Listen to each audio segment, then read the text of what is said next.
3년 되었습니다. 제가 달라스 목회하던 중에 우리 교회 개척하시고 설립하신 저희 전임 이영기 목사님께서 전화 주셨습니다. 교회 기반을 다 다졌으니까 와서 우리 정원 목사 원하는 차세대 교육, 또 선교, 이북 선교 마음껏 하라 하셨습니다. 기도원에 가서 나흘 동안 기도하면서 과연 하나님의 뜻이 무엇일지 기도하는데, 기도할수록 하나님께서 하나님의 뜻이 우리 LA 동부교회에 와서 주의 일에 순종하는 것이라는 그 확신을 뿌리칠 수 없어서 이렇게 3년 후에 제가 이 자리에 서게 되었습니다. 담임 목사라는 것이 담임 목사의 교회를 세우는 것이 아닌 교회의 주인 되신 하나님, 머리 되신 그리스도의 인도함을 받고 하나님의 뜻을 분별하여 순종하도록 하는 일이 담임 목사의 목회라 할 수 있습니다. 저도 이 자리에 있는 동안에 우리 동부교회가 하나님의 뜻에 순종하고 또 하나님의 일을 하도록 교회를 이끄는 것이 저의 책임이라 믿습니다. 그래서 오늘은 선교에 대한 말씀을 하고자 합니다. 선교에 보게 되면 신약시대의 선교의 대표적인 교회가 안디옥 교회입니다. 그 이유는 신약시대의 해외 선교를 처음 하게 된 것이 바로 안디옥이라는 지역에, 지금으로 터키에 있는 교회입니다. 예루살렘 교회도 아니었고 유대인들이 주동하는 교회도 아니었습니다. 오히려 헬라 사람들이 주류로 있었던 다민족, 멀티컬처럴, 또 멀티에스닉, 다 문화권의 안디옥 교회가 세계 선교의 그 문을 열게 됩니다. 오늘 본문은 사도행전 13장 안디옥 교회를 성령께서 이제 선교를 하도록 바나바와 바울을 부르는 그 말씀이 기록이 되어 있습니다. 이것은 선교가 여기서 시작이 된 것은 아닙니다. 엄격히 말하면 이방인에게 복음이 전파가 된 것은 사도행전 10장 하나님께서 베드로를 통하여서 선교를 하게 하십니다. 즉 사도행전 10장 이전까지는 복음이 유대인들에게만 전하는 그러한 사람들의 마음, 그 첫 크리스천들의 마음 속에는 유대인들에게만 복음을 전했어요. 이방인들은, 저 사람들은 야만인이고 하나님께서 저 사람들은 관심이 없고 우리 선민, 우리 the chosen people, 우리를 위해서 예수 그리스도를 전하려고 했던 그러한 마음이 있었습니다. 근데 하나님께서 그 중에 그 초대교회의 가장 어른이 되는 베드로의 그러한 선입감을 먼저 깨트리는 것이 사도행전 10장에 나와요. 기도하는 중에 환상이 내려와서 3번에 걸쳐서 보자기 안에 있는 각종 구약에서 먹지 말라 하는 구약 말씀에 어긋나는 그러한 짐승들이 있는 겁니다. 그게 먹으라 그러는 거예요. 저는 안 먹습니다. 하나님께서 3번째, 하나님께서 거룩하게 한 것을 속되다 하지 마라. 이게 무슨 뜻인가 하는데 그 말이 끝나자마자, 그 환상에서 끝나자마자 사람이 찾아오는데 그 사람들은 바로 고넬료가 보낸 사람들이었고, 고넬료도 바로 그 베드로와 같은 기도하는 중에 하나님께서 환상 중에 천사를 보내서 말씀을 주었어요. 욥바란 곳에 베드로라는 사람이 있는데 그 베드로를 불러와라. 내가 그를 통하여 너에게 할 말이 있다. 그래서 고넬료가 이방인인데 백부장으로서 그 일을 했을 때에 하나님의 타이밍이 퍼펙트하게 역사했습니다. 제가 오늘 이 선교에 대한 말씀을 먼저 선교의 시작이라는 말씀을 가지고, 그리고 선교의 사람, 하나님께서 쓰고자 하시는 선교의 사람에 대해서 이 2가지를 다루고 얘기를 하고자 합니다. 먼저 선교의 시작입니다. 종종 우리가 생각할 때 선교는 교회가 선교해야지 라고 생각할 수가 있으면은 원래는 하나님이 선교하십니다. 그리고 성령께서 우리 선교를 위하여서 감동하시고 인도하십니다. 선교는 하나님이 하시는 것이고 교회가 하는 것이 아닙니다. 하나님께서 선교를 위해서 교회를 세웠고, 교회가 여러 부서들 일 중에서 구제도 하고 우리 찬양대도 하고 다 하는 중에서 선교 부서가 있어서 하나의 부서의 일이 선교를 한다면 그는 성경적으로 옳지 않습니다. 제가 말하는 선교가 하나님이 하신다는 것은, 우리가 선교라는 언급을 하기 전에 하나님께서는 이미 구약 때부터 우리 인간, 이 세상을 구원하시고자 독생자 예수님을 선교사로 보내시고자 하나님께서 약속을 하셨고, 그 약속을 이행하셨고, 예수님께서도 이 세상에 오셔서 그 복음을 전파하기 위해서, 이 천국 복음을 전파하기 위해 오셔서 번파하시고 십자가에 죽으시고 부활하심으로 예수님이 제자들에게 주신 지상 대위임령이 뭐냐면, 땅끝까지 가서 내 증인이 되거라, 모든 족속에게 가서 제자를 삼아라. 예수님께서 친히 선교의 하나님의 뜻을 받아서 세상에 오셔서 이 복음으로 구원하는 일을 하셨고, 그 구원의 이 복음을 전파할 수 있는 모든 길을 내리셨고, 그리고 제자들에게 주신 신약시대의 대위임령입니다. 가장 중요하고 가장 위대한 명령이 바로 땅끝까지 가서 복음 전하라는 거예요. 우리가 교회 생활합니다. 교회 나오시죠? 무엇을 원하세요? 우리 동부교회 나와서 예수 믿어서 대체 뭐를 원하세요? 학생들 대체 뭐를 원해? 공부 잘하는 거요? 좋죠. 좋은 대학 들어가는 거? 좋죠. 대체 뭐를 원하십니까? 예수님 믿어가지고 사업 잘 되는 거? 좋죠. 아픈 병 건강한 것? 좋죠. 한번 생각해 보세요. 우리가 예수 믿어서 원하는 것, 정말 하나님이 해주기 원하는 것 한번 리스트 만들어 보세요. 그 어느 것이 지옥 갈 영혼을 구원하여서 천국 가는, 천국 백성 가게 하는 이 영혼 구원하는 것보다 그 어느 것이 더 위대하고 더 큽니까? 없습니다. 많은 성도들이 교회 나오고 예수 믿는 것이 다 자기 중심적으로 이게 오그라졌어요. 교회 나와가지고 내 마음이 평안해지고 원하고, 교회 나와서 사랑받기 원하고, 위로받기 원하고, 교회 와서 내가 참 섬김으로써 좀 마음에 뿌듯해지고, 좀 교회 와서 좀 언젠가부터 우리가 이 교회라는 존재가, 하나님께서 교회를 세우신 이유는 이 교회를 통해서 복음을 전하여 불신자가 교회 나와서 예수를 영접하고 교회 나와서 이 교회를 통하여서 말씀 교육을 훈련을 받고, 이 교회를 통해서 하나님을 예배하고, 교회를 통해서 훈련받아서는 이제는 세상에 나가서 이 아직도 구원받지 못한 사람들을 전도하여서 하나님 나라를 세워나가는, 하나님의 관심은 우리 대학이 아닙니다. 우리 사업체가 아니고요, 우리 직장이 아니에요. 하나님의 진정한 관심은 그러한 것 또한도 하나님 나라를 이루는, 영혼 살리는 일에 하나님의 관심이 있는 거예요. 근데 우리는 신앙생활하면서 하나님의 관점으로 세상을 보지를 못하고 계속 내 중심적으로 봅니다. 내 눈과 내 관점, 내 성격과 나의 어떤 경험, 지식으로서 세상을 보고, 그래가면서 교회 생활하며 나의 어떤 뭔가를 만족을 추구하는, 어느 때부턴가 진정한 교회의 본질을, 복음적인 교회의 모습을 잃어가고 있어요. 선교는 하나님이 하십니다. 하나님이 하셨습니다. 하나님께서 아주 구체적으로 그 하나님의 선교의 계획을 보여준 것이 바로 아브라함이에요.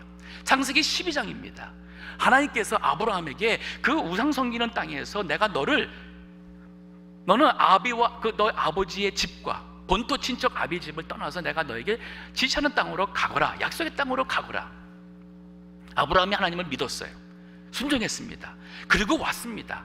그리고 하나님께서 그 아브라함에게 약속하신 것이 뭐냐면, 내가 너로 말미암아서 모든 민족으로 하여금 복을 받게 하겠다. 창세기 12장 3절 말씀 읽어주세요. 너를 저주하는 자에게는 내가 저주하리니 땅의 모든 족속이 너를 인하여 복을 얻을 것이니라 하신지라. 자, 아브라함이라는 한 사람을 통해서 땅의 모든 족속이라고 했어요. 땅의 모든 족속, every nation. 이 말은 나중에 가서 15장에 하나님께서 내가 너에게 한 씨를 주는데 그 씨를 통하여서 모든 민족이 복받았고, 사도 바울은 갈라디아에서 그 한 씨가 바로 메시아 그리스도, 복수가 아닌 단수로서 바로 그리스도를 가리킨다. 즉 아브라함의 그 육신을 통하여서 하나님께서는 이 우리 모든 세상 나라 사람들이, 죄인들이 구원받을 수 있도록 너의 그 아브라함의 후손으로 메시아를 보내줄 것을 약속하셨고, 하나님께서는 그 약속을 거듭 시대마다 반복하셔서 그들로 하여금 하나님을 바라보며 믿게 하셨고, 그 믿음대로 그리스도가 오셨고, 그리스도는 우리 죄를 위하여 십자가에 죽으셔서 누구든지 저를 믿으면 멸망하지 않고 영생을 얻게 하는 죄 씻음의 대속에 십자가에 죽으시고 부활하심으로 과연 예수 그리스도가 우리에게 영생의 생명을 줄 수 있는 분을 하나님께서는 우리 모두에게 보여주셨어요. 그리고 제자들이 그 예수 그리스도를 누구든지 저를 믿으라, 바울도 빌립보에 가서 주 예수를 믿으라, 그리하면 너와 네 집이 구원을 얻으리라. 이게 바로 복음의 메시지였어요. 선교는 하나님께서 하나님의 계획 속에서, 하나님의 사랑에서, 하나님의 뜻 가운데서 하나님의 방식으로 과거에나 지금이나 앞으로 이어져 갈 것입니다. 즉 하나님께서는 선교를 위해서 교회를 세우셨지, 교회가 선교하는 것이 아니에요. 하나님이 선교하십니다. 그러면 교회는 하나님의 뜻에 순종하는 위치고, 하나님께서 이 복음 전파하는 일에 순종하는 것이 진정한 교회예요. 제가 서론에서, 제가 목사라는 의미는 하나님의 종입니다. 하나님의 부름받은 사역자로서 하나님의 뜻에 순종하는 것이 목사지, 목사라고 해서 자신의 목회관을 가지고 자신이 꿈꾸는 교회를 세우는 사람은 하나님의 뜻에 어긋날 수도 있어요. 우리 모두가 다 하나님의 선교하시는 하나님의 뜻에 순종해야 될 사람들입니다. 자, 오늘 본문에 보세요. 제가 하는 말이, 여기 2절을 보시게 되면은 이렇게 말합니다. 주를 섬겨 금식할 때에 성령이 가라사대 내가 불러 시키는 일을 위하여 바나바와 바울을 따로 세우라. 성령께서 내가 불러 시키는 일을 위하여 바나바와 바울을 따로 세우라 그랬어요. 이 성령께서 불러 시키고자 하는 일이 뒤에 가서 보면 뭡니까? 선교 보내는 거예요. 바나바하고 바울을 안디옥 교회를 통해서 이제는 안디옥이라는 지역을 벗어나서 타 지역에 있는 모든 민족들에게 복음을 전하게 하기 위해서 성령이 내가 불러 시키고자 하는 일을 위하여 두 사람을 따로 세우라 그랬어요. 안디옥 교회가 선교한 것이 그들이 우리가 복음 전하자 해서 한 게 아니었어요. 성령께서 내가 불러 시키고자 하는 일을 위하여 두 사람을 세우라 한 거예요. 그러면 성령께서 불러 시키는 일이 바로 선교였어요. 우리 인간이 하는 것이 아닙니다. 우리가 무엇이라고 인도에 가서 복음 전한다고 그 사람들이 무엇이라고 그 죄에서 돌이키고 우상숭배에서 돌이키고 그들이 예수를 믿겠습니까? 인간이 하는 것이 아니에요. 하나님께서 하셔야 되고 성령께서 감동하실 때에 우리는 도구로서 이 일에 열매를 맺게 되는 것 뿐이에요. 자, 여기 이 본문이 중요한 겁니다. 성령께서 내가 불러 시키는 일이 바로 선교였어요. 불러 시키는 일. 하나님께서, 성령께서 우리를 부르십니다. 우리가 할 것은 부르심에 왜 부르십니까? 성령께서 시키는 일이 가라. 4절부터 보게 되면은 그들이 해변에 가가지고, 여기 슬루기아라는 곳에, 살람이라는 곳에 해변에 가가지고 거기서 그레네로 가고 그 섬에서부터 선교를 하면서 계속 그 다음으로 옮겨가면서 복음을 전하면서 바울과 바나바가 선교를 마치고 돌아와요. 선교는 하나님이 시작하시고 성령 하나님께서 감동하시고 인도하셔서 그 일을 하게 하십니다. 제가 아까 베드로 얘기를 했습니다. 복음이 처음으로 소위 완전 100% 이방인 이 고넬료에게 들어가게 되는 이 사도행전 10장의 기록이 있을 때에 베드로가 그 일을 하고 예루살렘으로 돌아오니까 10장에 예루살렘에 있는 그 유대인 크리스찬들이 베드로를 비난했어요. 당신이 이방인에게 집에 가서 당신이 먹고 마셨느냐 하면서 비방했습니다. 그때에 베드로가 한 얘기가 뭐냐면, 내가 무엇이 간대? 하나님께서 그들에게도 우리가 받은 성령과 같은 성령을 주시고자 하는데 내가 무엇이 간데 그것을 막을 수가 있겠느냐. 베드로가 그 자신의 그 있었던 일을 설명하면서 성령께서 하셨다는 말씀을 합니다. 자, 먼저 여기 그 사도행전 10장 19절 20절 말씀, 19절에서 20절 말씀을 읽어주세요. 베드로가 그 환상에 대하여 생각할 때에 성령께서 저더러 말씀하시되 두 사람이 너를 찾으리니 일어나 내려가 의심치 말고 함께 가라. 내가 저희를 보내었느니라 하시니. 네, 베드로가 환상에서 보자기를 볼 때에 하나님께서 베드로를 통해서 말씀을 주시는데, 성령께서 저더러 말씀하시되 두 사람이 너를 찾으니, 이제 좀 있으면은 두 사람이 너를 찾을 것이다. 이게 성령의 감동을 통하여서 베드로에게 하나님께서 말씀해 주셨어요. 근데 그 말씀대로 되는 거예요. 그 베드로가 나중에 와서 성령께서, 하나님께서 이방인들을 더럽다 하지 말라고 그랬고, 성령께서 나에게 내가 하나님이 하신다는 것을 꼼짝이 부인할 수 없도록 그 환상이 3번씩이나 나에게 왔고, 그 말씀대로 보내려고 보는 사람들이 두 사람이 왔고, 내가 그래서 갔더니만은 하나님이 주신 말씀 복음을, 예수님을 전했는데 그들이 다 우리가 오순절 예수님을 믿은 것처럼 그들도 다 예수님을 믿고 회개하고 성령 받았는데 내가 어떻게 그들에게 세례 주지 않을 수가 있겠느냐. 내가 무엇이 간데 하나님께서 하시는 일에 우리 인간이 무엇이 간데 대적할 수 있겠습니까? 선교는 하나님이 하십니다.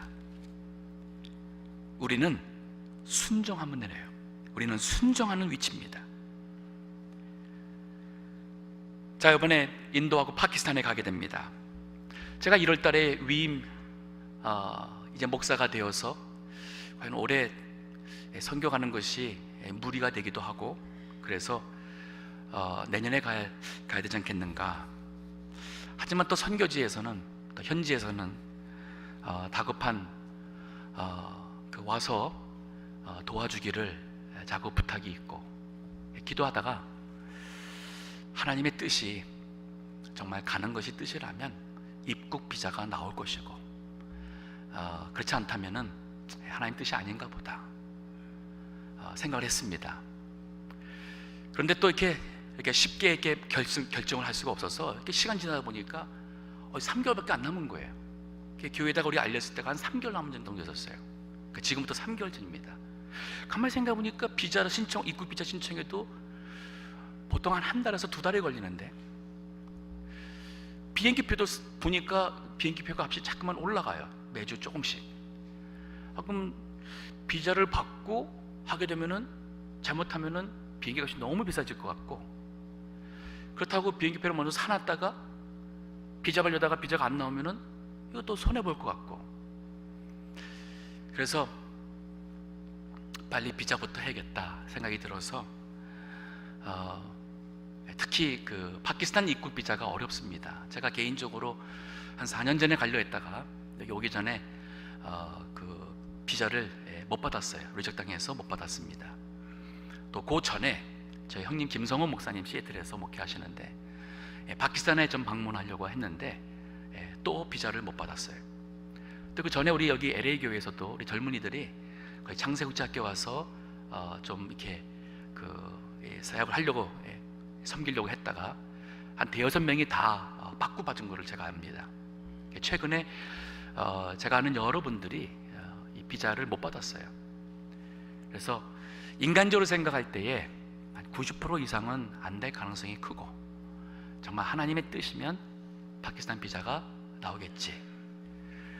현재 민성 교사님하고, 민성 교사님도 여러 미국에서 다 빠꾸를 받다 보니까 이걸 어떻게 하면 좋을지, 누가 초청을 해야 될까 뭐 하던 중에 민성 교사님이 그러더라고요. 목사님, 그냥 정면 돌파하면 어떨까요? 그래서 그게 무슨 말입니까? 아예 영사관에 찾아가서 영사를 직접 만나서 그 비자 달라고 한번 해보세요. 그래요. 기도하는데 좋은 것 같았어요. 그냥 정면 돌파하자. 그래서 우리 가시겠다는 분들 다 어플리케이션 다 차가지고 우리 인선자매하고 둘이서 찾아갔습니다. 그래서 이거 어플리케이션 내면서 사람 만나고 싶다고, 영사 만나고 싶다고 했습니다. 기다리라고 했어요. 좀 기다리니까 한사에 나와서 또 뭐 물어보더라고요. 또 기다리라서 또 기다리고 있는데 또 그 다음에 이제 넥타이 맨 진짜 영사 같은 사람이 왔어요. 그때 저한테 묻는 거예요. 당신 뭐 하는 사람이냐? 목사입니다. 어디서 목회하느냐? LA에서 합니다. 파키스탄 왜 가려고 그러냐? 거기 우리가 기도하고 또 물질후원하는 장세국제학교 있고 또 이거 병원이 있는데 가서 그 사람들 만나 확인도 하고 격려도 하고, 선교라는 단어만 빼고 솔직히 다 얘기했습니다. 그랬더니 뭐 파키스탄에 가서 소위 불법적인 행위를 하게 되면 처벌도 받을 수 있는 거 아니냐 해서 한다 그랬어요. 기다리라더니만은 처음에 가가지고 2시간 만에 이름을 불러서 나가니까 여권을 되돌려주는데 비자를 다 찍어서 주는 거예요. 2시간 만에. 그것도 제 거랑 우리 인선자매 아니라 우리 다른 4분 것까지도 보니까 다 찍어서 아직 잉크가 마르지 않아가지고 젖어 있는 그 입국 비자를 찍어뒀어요. 이게 진짠가 가짠가 나오면서 또 이거 어떻게 된 건가, 이거 인터넷에서는 한 달에서 한 2달 걸린다고 그러는데 2시간 만에 파키스탄 비자를 하나님께서 주셨으니 하나님의 뜻인가 보다. 그러면 나머지 모든 문제 하나님께서 해결해 주실 것이다. 믿음으로 나가자. 제가 파키스탄에 가는 이유는 창세 국제학교가 있습니다. 외국인 학교입니다. 파키스탄은 선교가 불법입니다. 선교서 비자로 들어갈 수도 없고, 소위 그런 데서 선교하신다는 분들은 무슨 뭐 상호 비자랄까 뭐 다른 이런 비자를 해가지고 가서는 참 위험한 환경 속에서 그 일을 합니다. 하지만 굉장히 어려워요. 저희는 학교를 세워서 유치원 때부터 아이들을 받고 그 아이들을 그 유치원 요 5살, 6살 요 아이들에게 요 때부터 우리가 성경 말씀을 암송시키고 초등학생, 중학생, 고등학교 과정을 통해서 예수님의 제자를 삼는, 앞으로 20년, 30년 후에 그들이 이제 파키스탄의 복음화를 위하여 일하는 주님의 제자가 되는 그러한 기도 제목을 가지고 하고 있습니다. 하나님의 은혜로 지난 6년 동안 제가 이사장으로 섬겨왔습니다. 7년 전을 거슬러 갑니다. 그 학교를 세우신 장로님은 평생 사업하시다가 내가 이렇게 죽기 전에 뭔가 주님 위해서 하고 싶은 마음에 자기 재산을 털어서 많은 연구하고는 학교를 세우겠구나 해서 파키스탄에다가 학교를 세웠어요. 하지만 사업하신 분이 학교를 운영하고 선교의 일을 한다는 것은 역부족이었기 때문에 어떻게 수소문해서 저한테 학교를 맡아달라는 부탁이 왔어요. 제가 맡을 만한 형편이 아니기 때문에 단임 목회를 하고 있었고, 인도 선교하고 있었고, 아프리카에 고아원이 있고, 태국에 개척교회 있고, 그 외에 미션 달라스라는 또 선교단체 또 운영하고 있었고, 여러 가지. 그래서 제가 못한다 그랬어요. 기도해달라는 거예요. 목사가 기도해달라는데 기도도 못한다고 할 수는 없잖아요. 넉넉하게 한 3개월 기도하겠습니다 했습니다. 3개월 기도를 하는데 하나님이 응답을 안 주셨어요. 제가 이거 하나님 도저히 제가 맡을 위치가 아니고 할 시간도 없는데 이걸 어떻게 못하겠다고 할 수 있을까 기도하면서 아무리 해도 응답이 없는 거예요. 그래서 제가 3개월 후에 못하겠습니다, 하나님께서 하나님 응답을 안 줍니다. 그랬더니 그분께서 목사님 제발 막 너무너무 간절하게 이거 지금 이 학교 이거 정말 참 어려운 지경이 있는데 제발 좀 맡아달라고 한 달만 더 기도해달라는 거예요. 그래서 알았습니다, 한 달 더 기도하겠습니다 하고 한 달 기도를 하는데 오늘날 갑자기 그냥 마치 머리에 망치로 맞는 것 같이 하나님께서 제 마음속에 퍽 깨닫게 해준 게 뭐냐면, 이미 하나님께서는 그 사람과 저의 만남을 주셨고 그 전에 만남이 없었어요. 만남 주셨고 이미 그 학교의 사역에 대해서 제가 감동을 받고 있었고, 이것이 무슬림 선교의 정말 참 정말 이 방법이 가장 효율적인 방법인 것도 제가 공감하고 있었고, 하나님께서는 저로 하여금 선교에 대한 관심도 주셨고, 또 학교에 대한 그러한 또 훈련도 교육도 하게 하셨고, 모든 거 다 하셔서 하나님께서는 기도를 하는데 이미 하나님의 뜻이 이 사람을 통해서 하나님이 하라고 하셨는데, 제가 3개월이 넘도록 기도할 때 제 기도는 이게 하나님의 뜻이 아니라는 응답을 달라고 했다는 그것을 제가 하나님께서 모두 깨닫게 하는 거예요. 그러니까 제가 목회자로서 늘 하는 얘기가, 하나님의 뜻이면 믿음으로 순종하라 늘 하던 사람이에요. 그럼 하나님의 뜻이면 믿음으로 순종하라는데 내 스스로가 하나님의 뜻인데 내가 이걸 어떻게 할 수 있을까? 재정적으로 매달 어떻게 이걸 후원할 수 있을까? 이런 걱정이 앞선다는 자체가 하나님 앞에 내 믿음이 부족한 거잖아요. 그래서 무작정 한다고 그랬어요.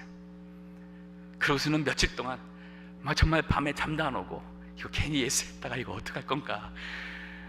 근데 지난 6년 동안 하나님의 은혜로 학교는 그 아이들이 매년 자랐고 주님의 제자로 성장해 왔고, 지금 이번에 제가 6년 만에 그 학교를 가보게 됩니다.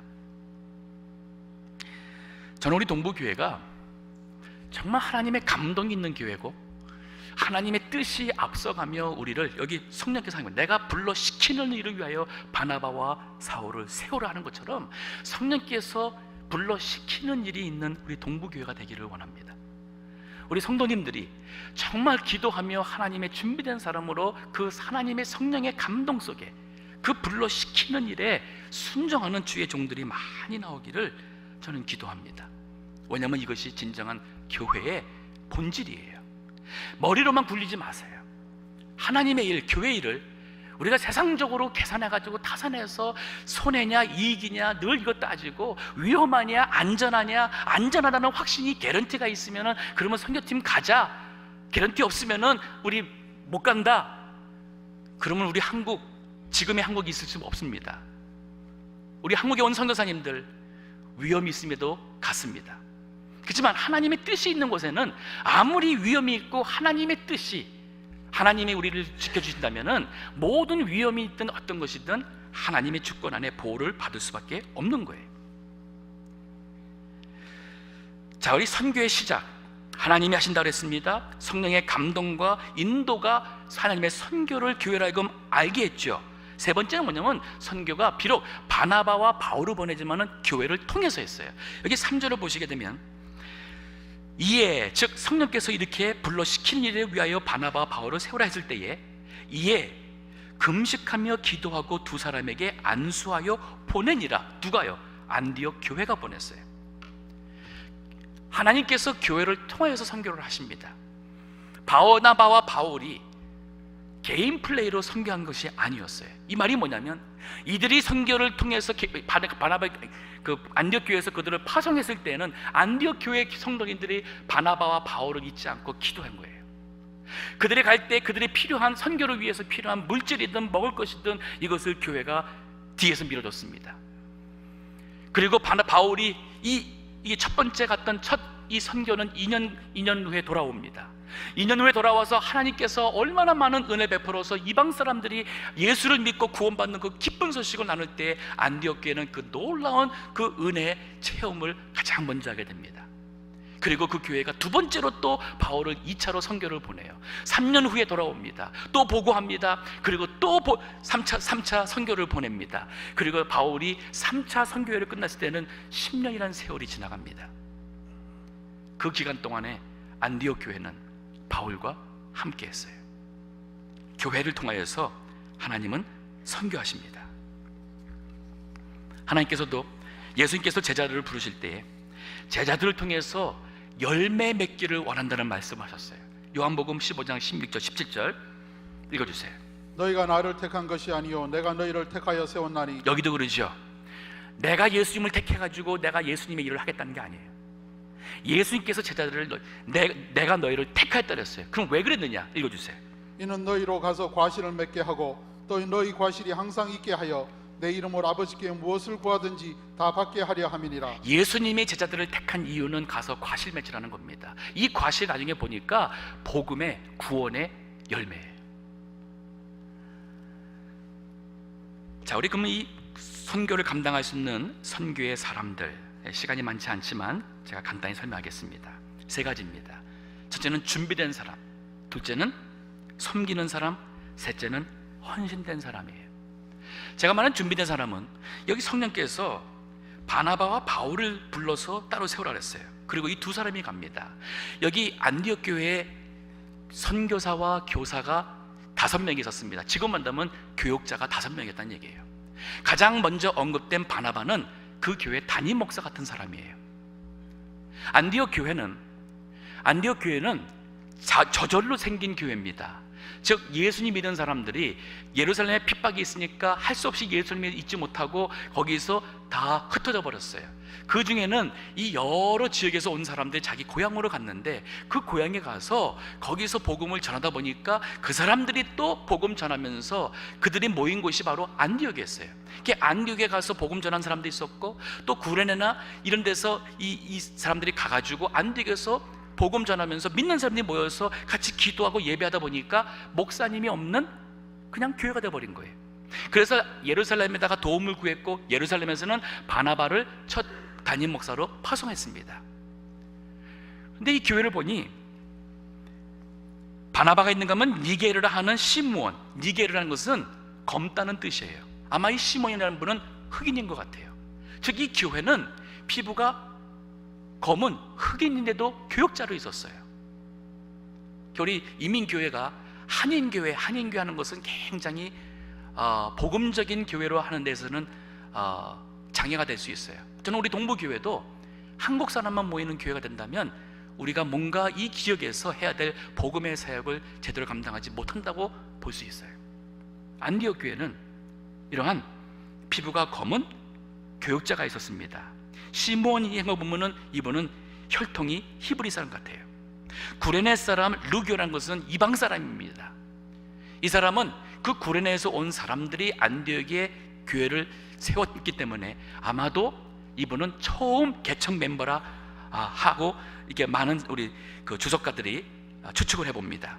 그런가 하면 분봉왕 헤롯의 젖동생 마나엔 세상 사람입니다. 분봉왕 왕은 나쁜 왕이에요. 이 분봉왕 헤롯은 나쁜 왕입니다. 교회를 핍박했던 왕이에요. 그런데 그와 같이 젖을 먹고 자란 실제 형제는 아니지만은 같이 형제같이 자란 마나엔이라는 이 사람은 세상적으로 본다면은 재력과 권세가 있는 사람이었어요. 근데 이런 각종 사람들이 이 안디옥 교회에 교역자로 있었고 그 다음에는 사울, 나중에 바울입니다. 이 사람은 바울이 5번째로 아마 그 교역자로 5번째로 조인한 것 같습니다. 그러나 하나님께서는 바나바와 사울을 보내라 그랬어요.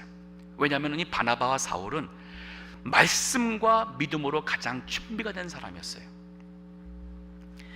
사도행전 11장 25절 26절 보게 되면은 바나바가 담임 목사로 갔는데 말씀으로 교육하게 됐는데 혼자 역겨우니까 힘이 딸리니까 사울이 가 있는 고향 그 다소로 가서 사도 바울을 데려다가 나랑 같이 안디옥 교회에서 동역하자 해서 사울을 데려다가 사울하고 바나바가 거기서 1년 동안 성경 말씀을 가르치다는 얘기가 나오고 26절 읽어주세요. 사도행전 11장 26절.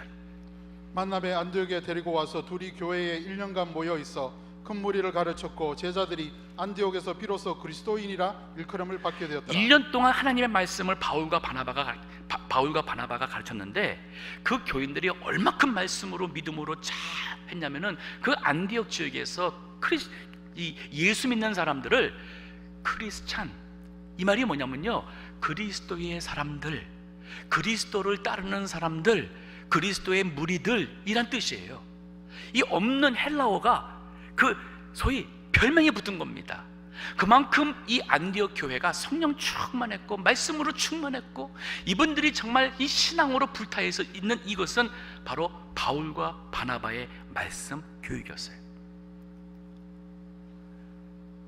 성령께서는 그 바나바와 바울을 보내라 그랬어요. 종종 우리가 생각할 때 선교는 젊은 애들이 가는 것이고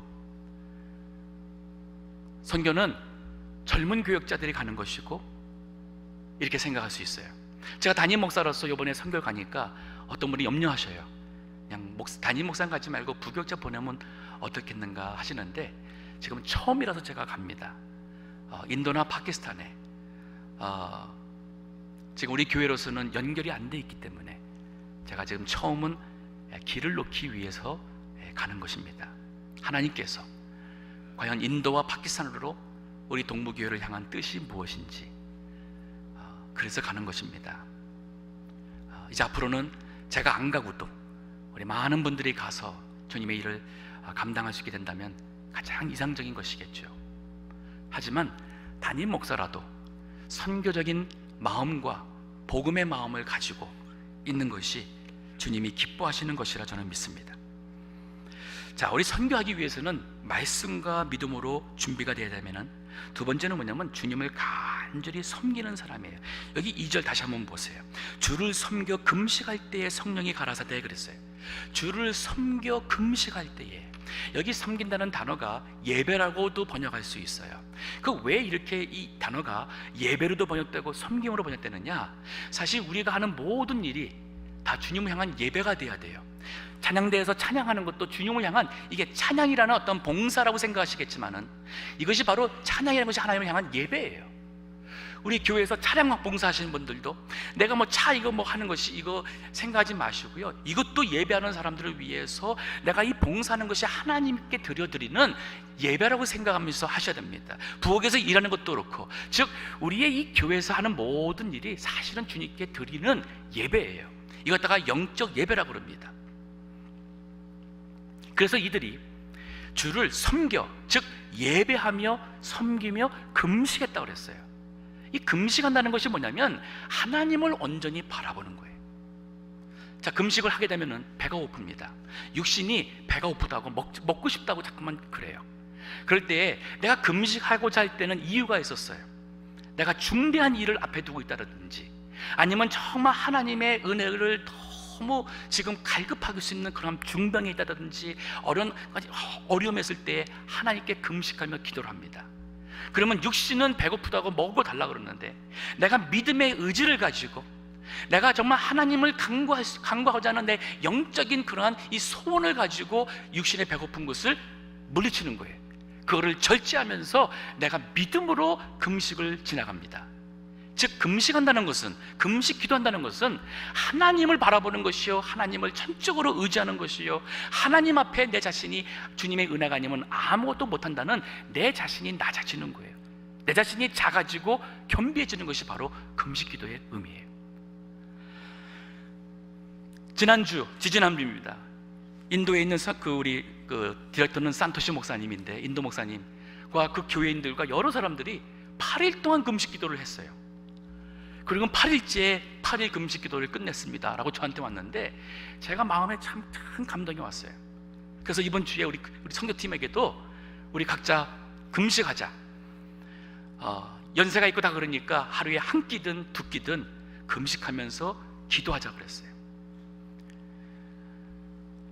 우리 하나님께, 우리 교회가 정말 하나님을 바라보고 하나님을 의지하고,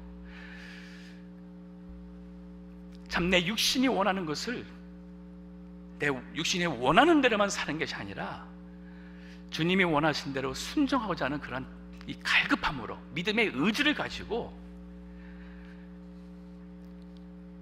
기도하시고 우리 자신을 다스려 나가야 됩니다. 바로 여기 본문 말씀처럼 주를 섬겨 금식할 때에 성령이 가라사대 내가 불러 시키는 일을 위하여 바나바와 사울을 따로 세우라. 세 번째는 그 부르심 따라 헌신한 사람들이에요. 준비가 돼 있었죠. 말씀과 믿음이. 그들이 정말 주님을 간절히 섬기는 사람이었습니다. 근데 이들은 헌신했어요. 자, 불러 따로 세우라 그러니까 3절에 보니 이에 금식하며 계속, 즉 이 성령의 부르심과 하나님의 이 뜻에 그들이 순종하자니 이 엄청난 일을 그들이 기도하지 않을 수가 없잖아요. 그냥 기도한 게 아니라 금식하며 기도하고 두 사람에게 안수하여 보냈다 그랬어요. 이것이 바로 사명자입니다. 부르심을 따라 헌신하는 사람이 선교자고 또 사명자고 주님의 일을 하는 사람이에요. 사도행전 20장 22절에서 24절은 이 성경 전체에서 정말 순교자의 사명자에 가는 길에 대한 가장 아름답게 잘 표현된 구절이에요. 읽어주시기 바랍니다. 보라, 이제 내가 심령의 매임을 받아 예루살렘으로 가는데 저기서 무슨 일을 만날는지 알지 못하노라. 오직 성령이 각 성에서 내게 증거하여 결박과 환난이 나를 기다린다 하시나 나의 달려갈 길과 여기까지 보면은 지금 바울이 3차 선교를 마치고 예루살렘을 거쳐서 그 다음에 안디옥에 파송한 교회로 가고자 계획을 했어요. 근데 예루살렘에 가지 말라는 거예요. 지금은 이미 분위기가 사도 바울의 얼굴이 다 팔렸고 믿지 않는 유대인들이 사도 바울에 대한 이 마음속의 분노와 미움과 이 지금 막 해칠 수 있는 그러한 극한 감정이 있었어요. 하지만 바울은 이렇게 말해요. 나는 심령의 매임을 받아 예루살렘으로 가는데, 기도하면 기도할수록 성령의 감동이 예루살렘에 가라는 거예요. 나는 예루살렘에 간다. 무슨 일 만나는지 나는 모른다. 오직 성령이 각성해서 내게 증거하여 결박과 환난이 나를 기다린다 하신다. 즉 예루살렘에 가게 되면은 그가 붙잡힐 수 있고, 그리고 환난이 올 수 있다는 이 사실을 사람들마다 기도하면서 성령의 감동이 오는데 당신 거기 가게 되면 이 결박됩니다. 가지 마세요 그랬어요. 근데 바울은 내가 가게 되면은 결박될 줄 알지만은 나는 그래도 갑니다는 거예요.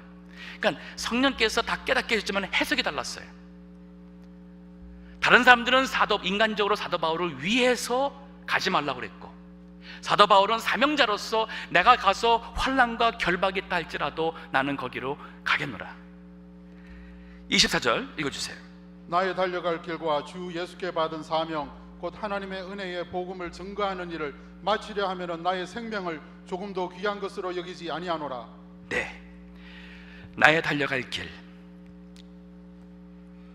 주 예수께 받은 사명 곧 하나님의 은혜의 복음 증거하는 일을 마치려 하면은 나의 생명을 조금도 귀한 것으로 여기지 아니하노라. 이것이 진정한 우리 그리스도교의 정신입니다.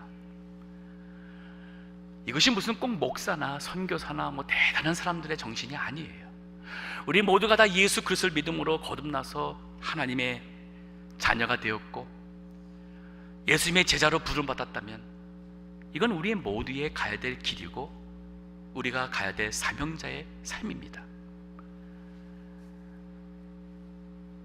우리 동부교회가 하나님의 인도하심을 받는 교회, 선교하시는 하나님의 인도하심을 따라서 이 지역에서도 복음 전파하는 일에 열심하고 헌신하며 땅끝까지 복음 전파하는 우리 하나님의 뜻에 믿음으로 순종하는 교회, 성령의 감동이 임하여서 내가 불러 시키는 일을 위하여 따로 세우라 하는 이 마음의 성령의 감동, 이 말씀을 듣고 헌신하는 많은 성도들이 나오는 교회,